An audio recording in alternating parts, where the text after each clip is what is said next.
Hello, my name is Chelb. My pronouns are they, them, and this is Phasecraft Collective, your weekly check-in with the cards to get the vibe, to get the energy, to get a little guidance on how to move forward with your week. It's a great week. It's Pride. We've got a new moon on Thursday, right? Yes.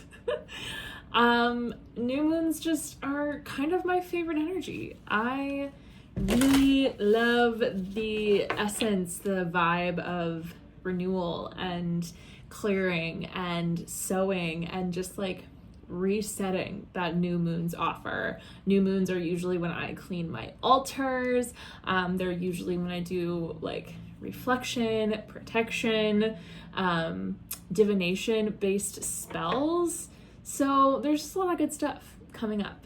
I have a newsletter go out every full and new moon and the first of every month and sometimes in between. So if you're not already, get on my email list so that you get my newsletter on Thursday with a little bit about this particular moon, how you can honor it, all that good stuff. But I just yelled that. Apologies. We will talk a little bit more about that and some other exciting things that I have coming up, including my summer class series, which is now officially open for registration at the end. But without further ado, let's get into it. Let's ground, let's center, let's come into this space and this moment. I'm going to close my eyes. I invite you to do the same if it feels safe and good to do so. You can always just let your gaze soften and settle down at your cheeks or somewhere out in space, and wherever you land, just let yourself take a couple of breaths.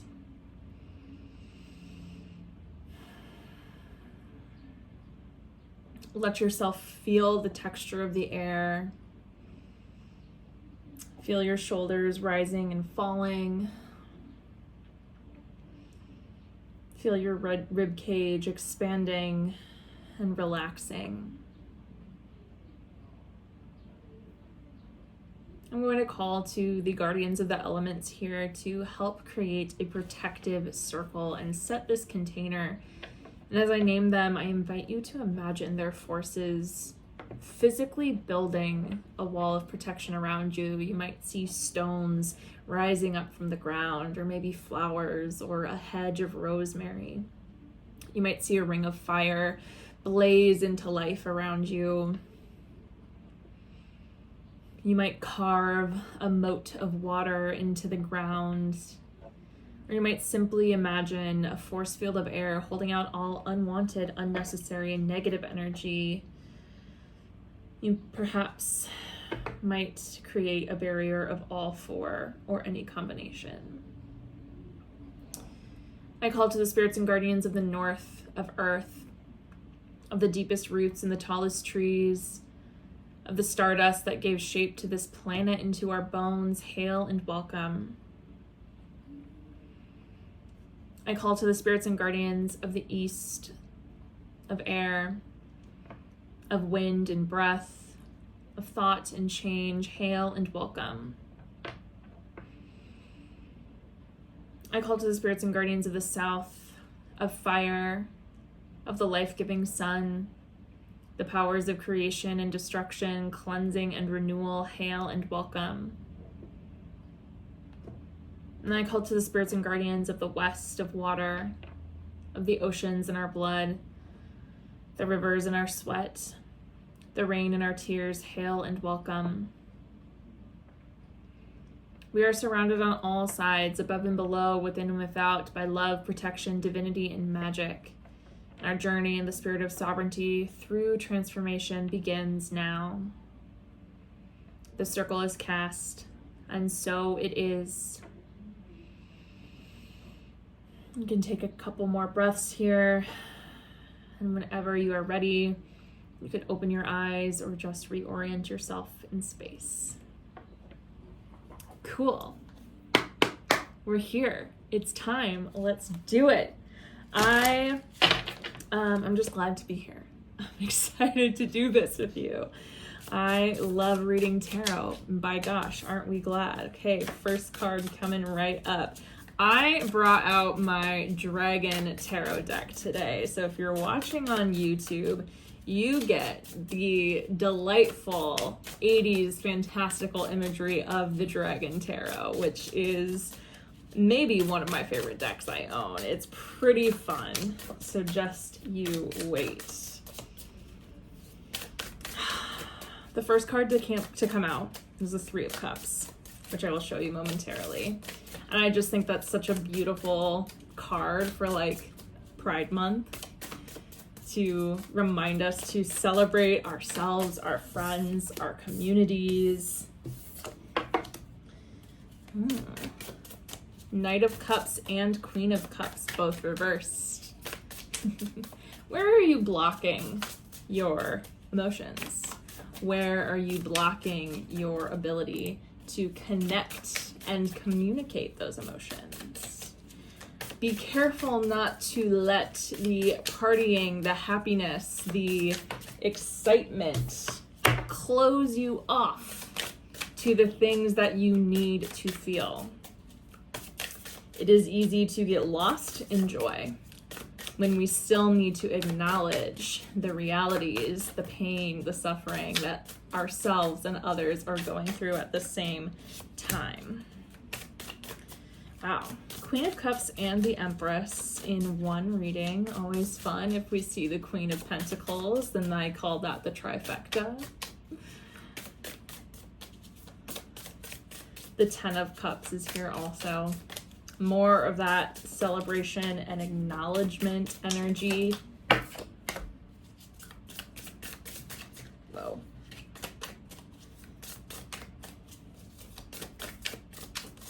I should stop talking about it and just let the cards come out though, because otherwise, what are we even doing? Okay, we just got a big bunch jump out together. Yeah. Okay, so let's back up. Let's look at this. So as I said, we have the Three of Cups. Look at that. Oh, I love it. The Knight of Cups, the Queen of Cups. Sorry if you're just listening and you didn't see the beautiful card. You'll have to just go over to YouTube and get an idea. Knight of Cups and Queen of Cups reversed. Again, do not let the material pleasures of life turn you away from your internal world. The Knight of Cups, the Queen of Cups, we're talking about how we care, the action behind care. The Knight of Cups, we're following our heart. We're listening to our dreams, following our hopes, letting our heart guide us in what we want and need to do. And sometimes our heart is guiding us to view and acknowledge difficult things, but it is needed and necessary. And the Queen of Cups, if you disconnect yourself from your internal knowing, your emotional intelligence, your ability to regulate yourself and others, how do you actually expect to support community? So there you have it. There's that. Ten of Cups, the Empress.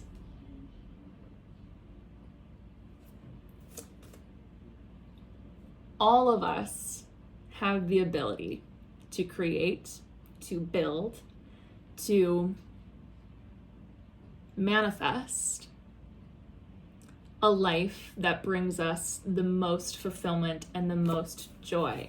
And creation, manifestation, all of that is the role of a caretaker. The Empress is the mother of the tarot. And when it comes up, we often talk about creation because that's like, creation of life. And creation of life doesn't just mean like a literal physical human child. It means creation of the life that we want for ourselves and again, for our communities. The 10s, they're completion and realization and, again, fulfillment. But what does that mean if we're not experiencing it together? Of course, you can be fulfilled on your own. Of course, you can celebrate yourself and you can work towards things and be successful, but we were meant to share our successes. We were meant to build in community.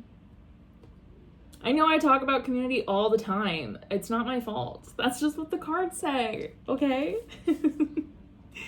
I know every reading I give turns into like this soapbox. And that's why you're here, I assume. Okay, let's move into the next few cards that came out. 7 of Coins. Justice. The High Priestess. And the 9 of Wands. So, Justice and the 7 of Coins. It's time to evaluate the work that we've done, the systems that we have in place, the things that we've created up to this point to see, oh, I was showing Justice already. There's the 7 of Pentacles. To see just how much needs to be done to actualize the fairness and justice that we want.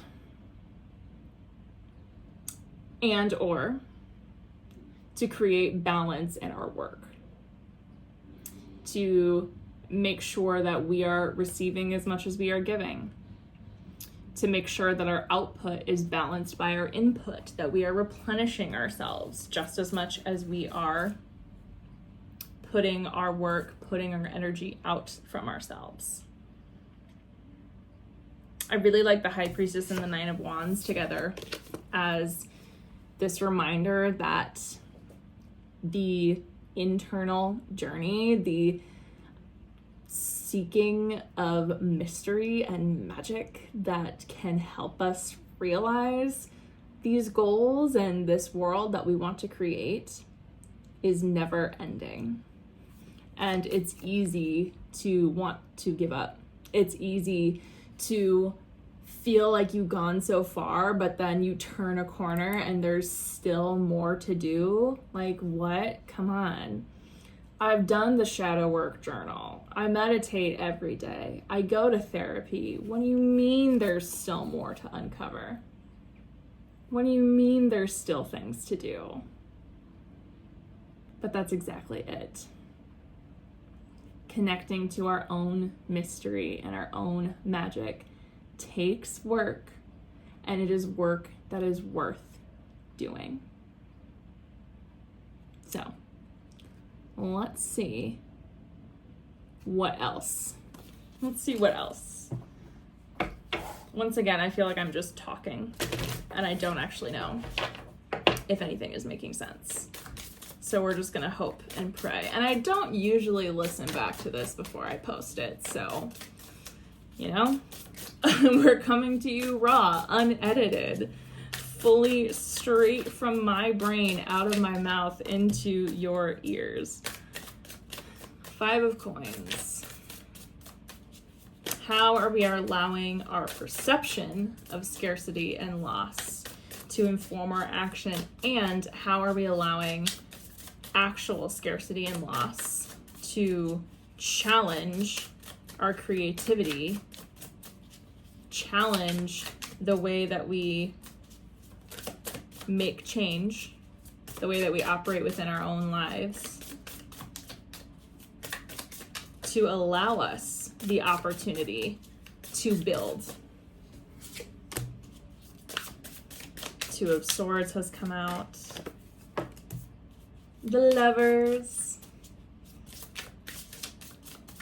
These lovely dancing dragons. Strength and 3 of Swords. That feels like the end here. Okay. 5 of Coins, 2 of Swords. When we feel like we don't have enough options, when we feel like the options presented to us are not good enough. If you have 2 or 3 options for a choice that you have to make, but you're like, none of these are things I actually want. What are you not allowing yourself to see? How are you preventing yourself from, again, getting creative? You have to choose. Not choosing is also a choice. You have to move forward. And maybe none of the ways available to you are ideal, but something needs to be done. Something needs to change to get you moving. And in these moments, we follow the choice that most aligns with our heart. So maybe not looking at what it can offer us right now, but more so looking at, and also the Lovers is the card for Gemini, and it's Gemini season. We have the Gemini new moon. It's fine. Everything's great. I love magic. Sorry. Anyway, even if the options aren't ideal, which one allows you to strengthen your resolve, to strengthen your heart, to get closer to the things that you want to do? Get closest. Sorry, I just hit my mic if you're listening on a podcatcher. What choice allows you to get the closest to your heart's desire? And how can you continue to communicate what it is you actually want and need, no matter which direction you're going? Finally, we have the 3 of Swords, and we have strength. In times of grief and sorrow and loss and fear, we are challenged to move through those emotions with care, to be vulnerable with ourselves and with others in a way that allows us to grow, to expand, and to strengthen our emotional intelligence. Vulnerability is a strength. Be strong. Be strong in a way that challenges what you always thought strength was. Be strong enough to face your fears, to experience your fears, and see that you can come out the other side, and see that you have the power to be okay.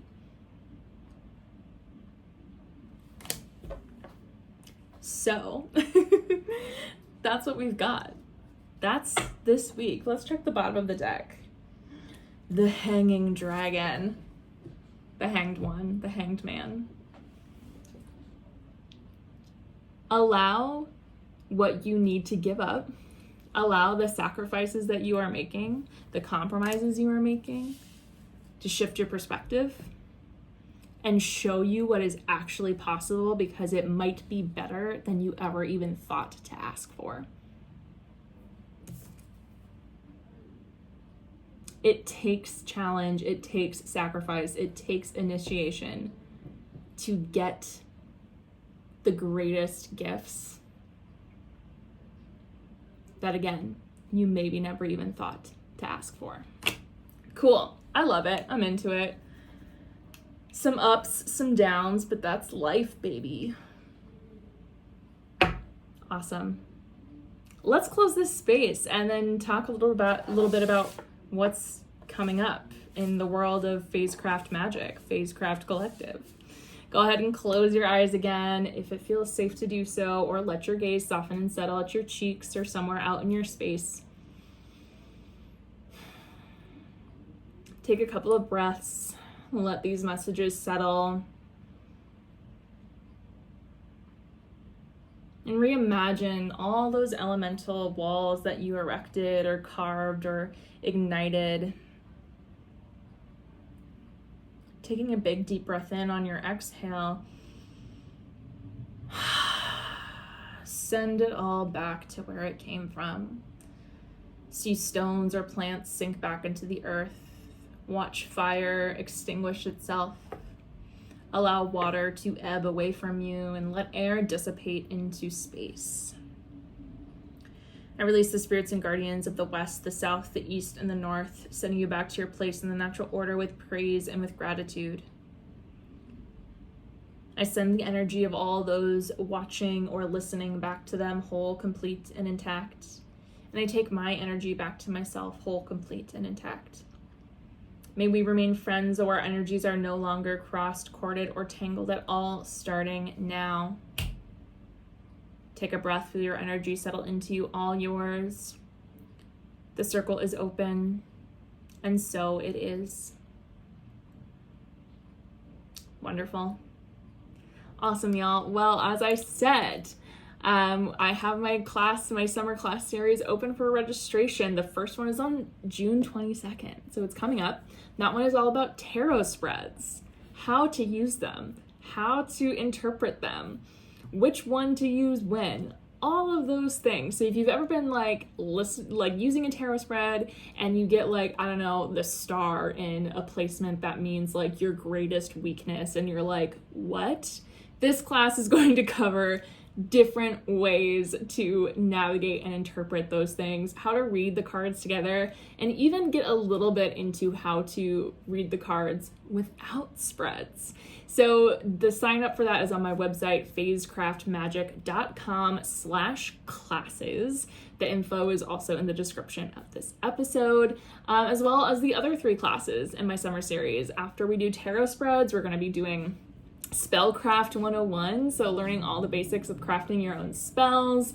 We'll go over different types of spells, including some baneful magic, so hexes, curses, jinxes. After that, we're going to do reading hard cards, so interpreting cards like the Tower, the 3 of Swords, the 5 of Cups, the cards that no one wants to see in a reading, and how to acknowledge the message that they're trying to share with you without fear, and using other cards to help inform what they're trying to say to you. And then finally, on August 3rd, we have a Lunasa spell circle. So Lunasa is one of the harvest festivals, one of the 8 Sabbats in the Wheel of the Year. And we will be doing a little bit of history and tradition about the festival itself. And then we'll be doing a group manifestation and abundance ritual, which is going to be so fun and exciting. So again, you can find all the info about that at my website, phasecraftmagic.com/classes. Sign up for my newsletter to get the Gemini New Moon newsletter on Thursday.